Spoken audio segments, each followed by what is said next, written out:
एक गांव में सत्यम नाम का एक सीधा सादा नौजवान रहता था। उसने आजीवन भगवान विष्णु की भक्ति करने का मन बना लिया। वह दिन रात विष्णु भगवान की पूजा अर्चना करता रहता था।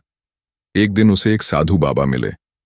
सत्यम ने साधु बाबा से पूछा, बाबा, मैं भगवान विष्णु को अपना आराध्य देव मानकर उनकी पूजा करता रहता हूं, किंतु मैं भगवान के दर्शन करना चाहता हूं। मुझे भगवान की भक्ति का मार्ग बताइए। साधु बाबा ने कहा, बेटा, मैं भक्ति का मार्ग तो तुझे बता दूंगा, किंतु भगवान के दर्शन पाने के लिए अपना अहंकार छोड़ना होगा। इसके साथ ही तू गृहस्थ जीवन में रहते हुए भी भगवान को पा सकता है। लेकिन सत्यम नहीं माना। उसने कहा, महाराज, मैंने आजीवन विवाह न करने का मन बना लिया है और मैं एकांत में तपस्या करना चाहता हूं। आप मेरा मार्गदर्शन करें। साधु बाबा ने उसे तपस्या करने की पूरी विधि बता दी। अगले दिन सत्यम जंगल में पहुंच गया और एक स्थान पर बैठकर तपस्या करने लगा। धीरे धीरे वह तपस्या में लीन हो गया। उसे भूख प्यास लगनी बंद हो गई। वह दिन रात भगवान विष्णु का ध्यान करने लगा। इसी प्रकार कई वर्ष बीत गए।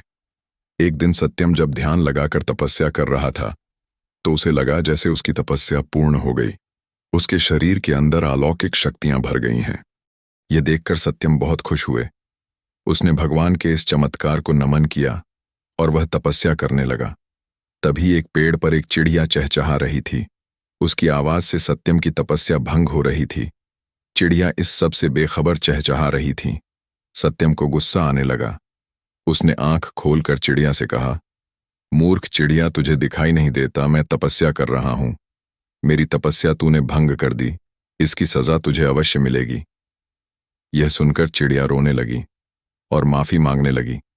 लेकिन सत्यम ने जैसे ही गुस्से से चिड़िया को देखा, चिड़िया जलकर भस्म हो गई। यह देखकर सत्यम बहुत खुश हुआ। उसने मन ही मन में कहा, इस संसार में मुझसे शक्तिशाली और ज्ञानी कोई नहीं है। यह सोचकर वह गांव की तरफ चल दिया। सत्यम बहुत सालों के बाद गांव में आया था। उसे कोई पहचान नहीं पाया। सत्यम एक घर के पास पहुंचा और उसने कहा, माई बाबा आए हैं, भिक्षा दो। घर के अंदर से कोई आवाज नहीं आई। कुछ देर इंतजार करने के बाद सत्यम ने फिर कहा, माई भिक्षा दो। साधु की आवाज सुनकर घर के अंदर से एक औरत की आवाज आई।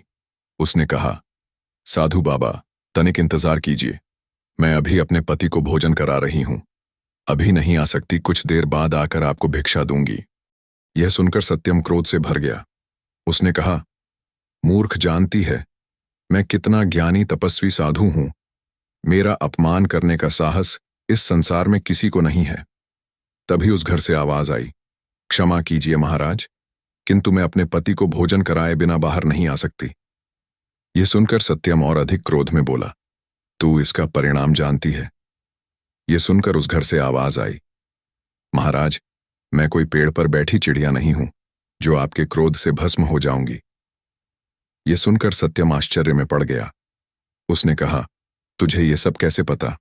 तब उस घर से आवाज आई, महाराज, यहां से कुछ दूर पर एक कसाई की दुकान है, आप वहां चले जाइए, आपको आपके प्रश्नों के उत्तर मिल जाएंगे। सत्यम उस दुकान की ओर चल दिया। वह दुकान पर पहुंचा तो उसने देखा एक कसाई मांस बेच रहा था। सत्यम को देखकर वह दुकान से बाहर आ गया। सत्यम उससे पूछता, उससे पहले ही कसाई ने कहा, महाराज, आपको उस औरत ने भेजा है जो अपने पति को भोजन करा रही थी। यह सुनकर सत्यम ने कहा, तुम्हें यह सब कैसे पता? वहां तो उस समय कोई नहीं था। तब उस कसाई ने कहा, महाराज, आप मेरे साथ मेरे घर चलिए, वहां आपके सभी प्रश्नों के उत्तर मिल जाएंगे। सत्यम आश्चर्य से कसाई के साथ उसके घर पहुंच गया। वहां पहुंचकर उसने देखा कसाई ने घर जाकर अपने बूढ़े माता पिता के पैर छुए और पूरे दिन में जो भी कमाया था उनके चरणों में रख दिया। फिर अपने माता पिता को अपने हाथों से खाना खिलाया। उसके बाद उनके पैर दबाता रहा। जब वे सो गए तब वह कसाई सत्यम के पास आकर बैठ गया। सत्यम का सारा घमंड समाप्त हो चुका था। उसने कसाई के पैर पकड़ लिए और बोला, मैंने वर्षों तक तपस्या की जिससे अलौकिक शक्तियां मेरे अंदर आ गईं, लेकिन आपको देखकर मेरा सारा घमंड चला गया। आप मुझे इसका राज्य बताइए। तब उस कसाई ने कहा, जिस औरत ने आपको इंतजार करने के लिए कहा वह अपना पतिव्रत धर्म निभा रही थी। इस पतिव्रत धर्म के आगे तो यमराज को भी झुकना पड़ा था। उस पतिव्रता में वह शक्ति है कि उसे गृहस्थ होते हुए भी तपस्या का फल मिल गया, और उसका ज्ञान तो आपने देख ही लिया। मैं पूरा दिन जीव हत्या कर उनका मांस बेचता हूं, किंतु वह मेरा कर्म है, व्यवसाय है। किंतु घर में सब कुछ अपने माता पिता को अर्पण कर देता हूं। उनकी सेवा मैं श्रवण कुमार बनकर करता हूं। माता पिता की सेवा करने से मुझे गृहस्थ होते हुए भी तपस्या का फल मिल गया, जिससे मैं सब जान पाता हूं। यह सुनकर सत्यम रोने लगा। उसने कहा, मैंने कई वर्षों तपस्या की भगवान को पाने के लिए, किंतु एक क्षण के अहंकार ने मेरी तपस्या भंग कर दी। यह सुनकर उस कसाई ने कहा, आपका मन अब निर्मल हो गया है। आप गृहस्थ जीवन में अपने करते हुए प्रभु को याद कीजिए। यही सबसे बड़ी तपस्या है। आने कर्मों भाग कर आप कभी प्रभु को नहीं पा सकते। यह सुनकर सत्यम अपने घर आ गया और गौ वालों की सेवा करने लगा। धीरे धीरे उसकी तपस्या पूर्ण होने लगी।